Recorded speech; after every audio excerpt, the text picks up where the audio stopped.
Hello students, IB technical classes के अंदर आप सबका स्वागत है। इससे पहले वाले जो वीडियो था, लेक्चर था, उसके अंदर हमने आइडियल स्विच की बात किया था और अभी हम प्रैक्टिकल स्विच की बात करेंगे। तो आइडियल स्विच का अगर आपने लेक्चर देख लिया है तो आपको बहुत आइडिया हो गया होगा। उससे बस जस्ट हम लोग क्या करेंगे, प्रैक्टिकल स्विच को कंपेयर करके सारा पॉइंट डिस्कस करेंगे। तो पहला पॉइंट जो हम लोग लिखा है, in on state there is a small voltage drop across the switch. उससे पहले जो हम लोग बात कर रहे थे आइडियल में कि क्या हो रहा था कि अगर ऑन स्थिति है तो वहां पर वोल्टेज ड्रॉप हम लोग 0 ले रहे थे, लेकिन अगर प्रैक्टिकल स्विच होगा यानी हम लोग जो यूज करेंगे, कोई भी आपका पावर इलेक्ट्रॉनिक स्विच हो या नॉर्मल स्विच हो, सारे के अंदर कुछ ना कुछ वोल्टेज ड्रॉप होगा। लेकिन अगर पावर इलेक्ट्रॉनिक्स डिवाइस है तो बहुत कम होता है, लेकिन कुछ ना कुछ उसके अंदर भी वोल्टेज ड्रॉप होगा। तो पहला चीज लिखा है voltage drop across the switch होगा और उसकी वैल्यू स्मॉल होगी। It can carry the current with in the certain limit. Ideal case में बात किया था कि वो इन्फिनाइट हो सकता है, करंट फ्लो करा सकता है, लेकिन प्रैक्टिकल कोई भी स्विच रहेगा तो वो उसका एक सर्टेन लिमिट होगा, उसी लिमिट के अंदर रहकर वो करंट को फ्लो कराएगा। उस लिमिट से ज्यादा करंट दीजिएगा तो वो स्विच क्या होगा, खुद बर्न कर जाएगा, जल जाएगा, डैमेज हो जाएगा। तो हर स्विच का कुछ ना कुछ करंट लिमिट होता है, तो विद इन सर्टेन लिमिट ये क्या करेगा, करंट को कैरी करेगा। तो ऑन स्टेट दिखाया है, ऑन स्टेट के अंदर हमने दिखाया है जो वोल्टेज ड्रॉप है वो 0 नहीं होगा। दूसरा देखा है जो आई ऑन है, यानी ऑन स्टेट के अंदर जो करंट फ्लो होगा वो मैक्सिमम आपका जो लिमिट है उससे कम होना चाहिए और मिनिमम से ज्यादा। इन दोनों के बीच में करंट की वैल्यू यानी कुछ सर्टेन लिमिट होगा मैक्सिमम या मिनिमम का, उसके बीच में करंट फ्लो होगा। इससे ज्यादा कीजिएगा या इससे कम कीजिएगा तो स्विच आपका डैमेज हो जाएगा। इसके अलावा जो लॉस होगा, चूंकि वोल्टेज ड्रॉप 0 नहीं है, यहां पर लॉस भी आपका 0 नहीं होगा, तो कुछ ना कुछ लॉस की वैल्यू होगी। V ऑन और I ऑन दोनों का प्रोडक्ट होगा, वो आपका लॉस को दर्शाएगा और कुछ ना कुछ आपका पावर लॉस होगा प्रैक्टिकल स्विच के अंदर। तो ये पहली बात हो गई करंट, वोल्टेज और पावर लॉस की। अगर हम लोग स्विच को क्या करें, ऑफ कर दें, ऑफ मतलब इसको ओपन करेंगे, तब क्या होगा, there is a small leakage current. Ideal case में हमने माना था क्या कि अगर वो ओपन होगा तो कोई भी करंट फ्लो नहीं होगा, लेकिन प्रैक्टिकल में क्या होता है कि आप कितनों ओपन कर दिए, कुछ ना कुछ लीकेज करंट फ्लो होगा, कुछ ना कुछ चार्जिंग करंट फ्लो होगा। तो उस स्थिति के अंदर आपका करंट की वैल्यू 0 नहीं होती है, लीकेज करंट पास होता रहता है। ओपन होने के बाद भी leakage current flowing through the switch. It can only, अब दूसरा चीज वोल्टेज से related, it can only block a finite voltage. से पहले हम लोग बात किया था वो क्या था, वोल्टेज ब्लॉक, वोल्टेज का कोई लिमिट नहीं था, लेकिन प्रैक्टिकल में वोल्टेज का कुछ लिमिट होता है, फाइनाइट वोल्टेज। इस फाइनाइट वोल्टेज के बाहर अगर जाकर स्विच को आप ऑफ भी कर दिया है, इसको ओपन भी कर दिया है और वोल्टेज को आप बढ़ाते जाइएगा, बढ़ाते जाइएगा, बढ़ाते जाइएगा, तो एक लिमिट, एक पॉइंट ऐसा आएगा जिस पर स्विच ब्रेक कर जाएगा, इसके बीच का इंसुलेटिंग मीडियम फेल्वर हो जाएगा और करंट ओपन होने के बाद भी आपका पूरा का पूरा करंट फ्लो होने लगेगा, आर्क प्रोड्यूस हो जाएगा। तो ये सारी चीज समस्या पैदा होती है प्रैक्टिकल स्विच के अंदर। तो ब्लॉक का जो वोल्टेज लेवल होगा वो लिमिट होगा, उसी को यहां पर देखा है। ऑफ स्टेट के अंदर जो वोल्टेज होगा वो मैक्सिमम और मिनिमम के बीच में लाई करेगा। इससे बाहर यदि वोल्टेज को आप देते हैं, स्विच का जो क्षमता है, कैपेसिटी है, उससे ज्यादा वोल्टेज दीजिएगा तो उसके क्रॉस क्या होगा, आर्क प्रोड्यूस होने लगेगा, स्विच आपका फेलवर हो जाएगा, जल जाएगा, डैमेज हो जाएगा। तो ऑफ वोल्टेज की लिमिट होती है और करंट जो होगा वो ओपन होने के बावजूद भी कुछ ना कुछ लीकेज करंट पास होता रहता है, इसलिए ऑफ करंट प्रैक्टिकल स्विच के अंदर 0 नहीं होता है। इसी तरह आपका जो लॉस होगा ये भी 0 नहीं होगा, क्योंकि करंट 0 नहीं है तो आपका कुछ ना कुछ लॉस भी होता रहेगा, ओपन स्विच रहेगा तब भी। तो ये प्रैक्टिकल स्विच से रिलेटेड दो बात हो गया, एक ऑन स्टेट में, दूसरा ऑफ स्टेट में। नेक्स्ट पॉइंट हमने लिखा है, in on state device has a small but not 0 resistance. अगर ऑन है यानी कि स्विच क्लोज है तो पहले बात किया था प्रतिरोध 0 होगा, लेकिन प्रैक्टिकल केस में प्रतिरोध की वैल्यू जो होगी या इंपेडेंस की जो वैल्यू होगी वो मिनिमम होती है, ज्यादा नहीं होगा, मिनिमम होगा, लेकिन कुछ ना कुछ उसकी वैल्यू होगी। ठीक है, device has a small but not 0 resistance and in of state device has very high but finite resistance, अगर इसको आप क्या कर दिया, ओपन कर दिया, तो ओपन होने की स्थिति में हम पहले बात किया था आइडियल में कि इसकी जो रेसिस्टेंस होगा बीच का वो इनफाइनाइट होगा, लेकिन प्रैक्टिकल स्विच के अंदर यहाँ पर जो रेसिस्टेंस होगा कुछ ना कुछ इसकी वैल्यू होगी और ये हाई वैल्यू होती है, लेकिन ये कभी भी क्या होगा, इन्फिनिटी तक नहीं जाएगा, इसकी कुछ लिमिट होती है और हायर वोल्टेज देने पर वो लिमिट आपका क्रॉस कर जाने पर फेलवर हो जाता है, करंट फ्लो करने लगता है। तो device has high resistance but finite value होगा, फाइनाइट रेसिस्टेंस होगा। तीसरा पॉइंट भी क्लियर हो गया होगा। चौथा पॉइंट में हमने लिखा है the switch takes finite amount of time to change its state. इससे पहले हम लोग आइडियल में बात किया था कि कोई भी समय नहीं लगता है, ऑन या ऑफ होंगे तो जीरो टाइम लगेगा, लेकिन अगर प्रैक्टिकल स्विच की बात करें जिसको हम लोग यूज करते हैं तो ये क्या करता है, कुछ ना कुछ फाइनाइट अमाउंट में टाइम लेगा इसके स्टेट को चेंज करने में, यानी ऑन से ऑफ में जाइएगा या ऑफ से ऑन में आइएगा तो कुछ ना कुछ टाइम लगेगा, चाहे वो टाइम आपका कम हो। और ये पावर इलेक्ट्रॉनिक्स डिवाइस का एडवांटेज होता है कि इसका जो ऑपरेटिंग टाइम होता है वो नॉर्मल या कन्वेंशनल जो भी स्विच हम लोग यूज करते हैं उसकी तुलना में बहुत कम टाइम होता है, लेकिन फिर भी कुछ ना कुछ फाइनाइट टाइम आपका लगेगा ऑन से ऑफ या ऑफ से ऑन स्टेट में जाने में। इसी चीज को यहां पर हमने एक्सप्लेन किया है, time taken to turn on ये जीरो के बराबर नहीं होगा, कुछ टाइम लगेगा।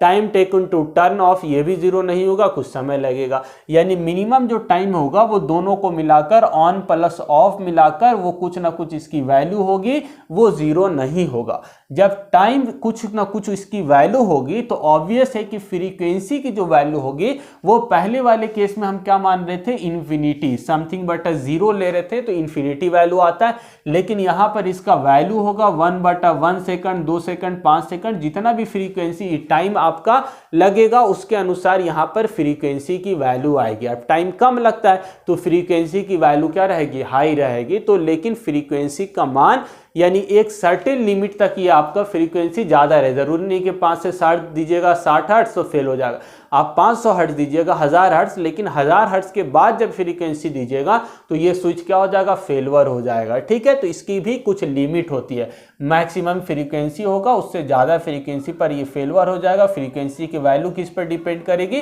तो टाइम पीरियड कितना है, यानी ऑन और ऑफ होने में समय कितना लग रहा उस पर डिपेंड करेगा। नेक्स्ट पॉइंट हमने लिखा है the power consume by switch when it change its state on से ऑफ या ऑफ से on not equal to zero. Power consumption, ठीक है, ऑन होने की स्थिति में तो जीरो हमने बोला और ऑफ स्थिति के होने में ये, जब ऑन रहेगा तब भी जीरो नहीं होगा, ऑफ रहेगा तब भी जीरो नहीं होगा। लेकिन जब ऑन से ऑफ या ऑफ से ऑन यानी ड्यूरिंग प्रोसेस होगा उस स्थिति के अंदर भी पावर लॉस नहीं हो, जीरो नहीं होगा, कुछ ना कुछ आपका पावर का कंजम्पशन, पावर लॉस वहां पर होगा जब ऑफ से ऑन या ऑन से ऑफ स्टेट के अंदर स्विच को आप ऑपरेट कीजिएगा। तो ये पॉइंट भी आपको क्लियर हो गया होगा कि पावर कंजम्पशन जो प्रैक्टिकल स्विच होता है उसमें equal not equal to zero, यानी पावर कंजम्पशन जीरो के बराबर नहीं होगा।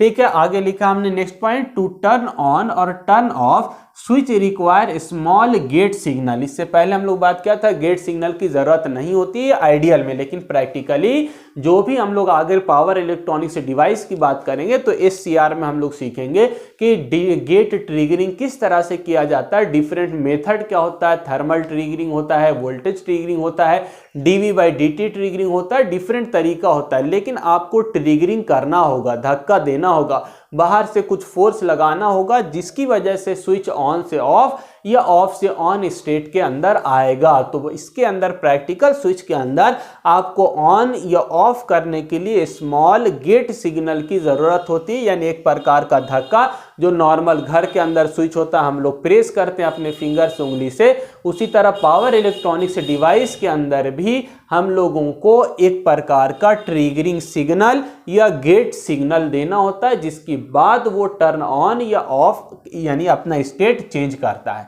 ठीक है, the switch can handle finite voltage और करंट। ऐसा नहीं इनफाइनाइट नहीं होता है प्रैक्टिकल, कुछ ना कुछ इसकी कैपेसिटी होगी, करंट का भी वोल्टेज का भी, पावर इलेक्ट्रॉनिक्स डिवाइस जो होता है उसकी कैपेसिटी हाई होती है, लेकिन आपका फाइनाइट वैल्यू होगा, कुछ ना कुछ लिमिट के बाद अगर आप वोल्टेज करंट बढ़ाइएगा तो फेलवर हो जाएगा। तो इसीलिए सर्टेन लिमिट तक ये बर्दाश्त करेगा, फाइनाइट वैल्यू तक करेगा, इनफाइनाइट कभी भी नहीं होगा। इसी तरह switch has finite value of dV by dt, di by dt limit, change in voltage with respect to time, change in current with respect to time, इसका भी कुछ फाइनाइट वैल्यू होगा। इनफाइनाइट वैल्यू में चेंज कीजिएगा, ये possible नहीं होता है प्रैक्टिकल स्विच के अंदर। अब सबसे जो इंपॉर्टेंट चीज होता है वो ये ग्राफ, जो कि आपको आगे बहुत हेल्प करेगा।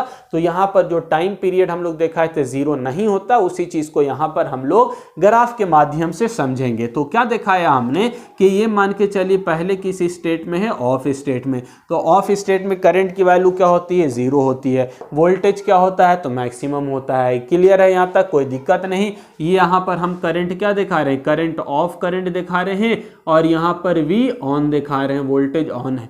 अब यहां से जब हम टर्न ऑन करने जा रहे हैं, स्विच हमने दबाया, तो स्विच दबाते के साथ करंट सडनली नहीं बढ़ जाएगा, कुछ टाइम लेगा। तो करंट इंक्रीज किया, इंक्रीज करने के बाद ये अपना मैक्सिमम गया। तो यहां से यहां तक जाने में, यानी ऑफ स्टेट से ऑन होने में कुछ ना कुछ आपका टाइम लगा, जिस टाइम के बाद करंट क्या होगा, पूरी तरह से फ्लो करना स्टार्ट होगा। तो इसी को हम लोग क्या बोलते हैं, टर्न ऑन टाइम। इस टर्न ऑन टाइम में देखिए क्या हो रहा है, करंट इंक्रीज कर रहा है और वोल्टेज आपका क्या हो रहा है, जब आपका क्या होता है, स्विच क्लोज कर देते हैं तो वोल्टेज ड्रॉप वहां पर जीरो हो जाता है। तो यहां पर हम दिखा रहे हैं वोल्टेज घटा, लेकिन ये आपका क्या होगा, कुछ ना कुछ समय लेगा, जिस समय के अंदर वोल्टेज जीरो की तरफ बढ़ रहा है।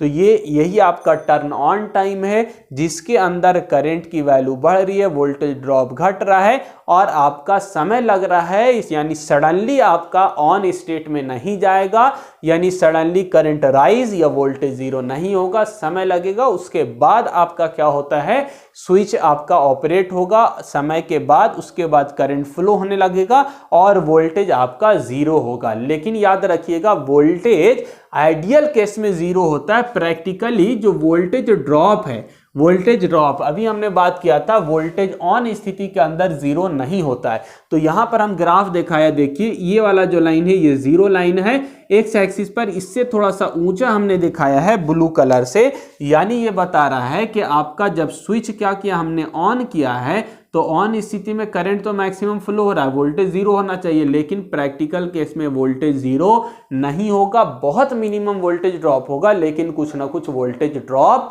स्विच के क्रॉस होगा। ठीक है, क्लियर हो गया होगा ऑन स्टेट। इसके बाद फिर से हम किधर जाएंगे, ऑफ स्टेट में जाएंगे, यानी यहां से ऑफ में जा रहे हैं, करंट जीरो हो रहा है, वोल्टेज मैक्सिमम जा रहा है, लेकिन ऑफ स्टेट में जाने, ऑन से ऑफ स्टेट में जाइएगा तो कुछ ना कुछ समय लगेगा। इसी समय को हम लोग स्विच टर्न ऑफ टाइम कहते हैं, जिसको हम टी ऑफ से दिखाया है। तो यहां से आपका करंट डिक्रीज हो रहा है, जीरो हो जाए और वोल्टेज आपका क्या होगा, बढ़ेगा और आपका मैक्सिमम होगा। तो आई होप ये ग्राफ बहुत अच्छे से आपको क्लियर हो गया होगा। लास्ट चीज हमने आपको बताया था, सेफ ऑपरेटिंग एरिया। इसमें क्या होता है, आइडियल केस में इनफाइनाइट होता है, करंट आपका वोल्टेज यानी स्विचिंग करंट कितनों बढ़ा लीजिए, कितनों घटा लीजिए, अपोजिट में कर दीजिए, वोल्टेज कितनों बढ़ा दीजिए, कितनों घटा दीजिए, कोई दिक्कत नहीं होता स्विच को। लेकिन प्रैक्टिकल में हमने लिमिट देखा है, यानी इस लिमिट तक मैक्सिमम वोल्टेज तक होगा, इससे बाहर यदि आप वोल्टेज दीजिएगा तो वो फेलवर हो जाएगा। इसी तरह मिनिमम वोल्टेज ये हो गया, करंट का भी मैक्सिमम, करंट भी मिनिमम, यानी इस ऑपरेटिंग एरिया के अंदर ये सेफ ऑपरेटिंग एरिया है। इस एरिया के बाहर आप जाइएगा तो क्या होगा, आपका जो स्विच है वो डैमेज हो जाएगा, खराब हो जाएगा। यहां पर छोटा सा हमने पावर, मैक्सिमम पावर दिखाया, यानी मैक्सिमम पावर की भी लिमिट होती है। ऐसा नहीं होता है कि कितनों आप पावर दे दिए स्विच ऑपरेट करता रहेगा, तो इसकी भी लिमिट होती है। इस लिमिट के बाहर यदि पावर दीजिएगा तो आपका स्विच डैमेज हो जाएगा, खराब हो जाएगा। तो आई होप आपको बहुत अच्छे से सारी चीज क्लियर हो गई होगी। आइडियल स्विच क्या है, प्रैक्टिकल स्विच क्या है, इसके बाद स्विच से रिलेटेड थोड़ा बहुत और इंफॉर्मेशन है जो कि आगे के लेक्चर में आपको प्रोवाइड किया जाएगा। Thank you.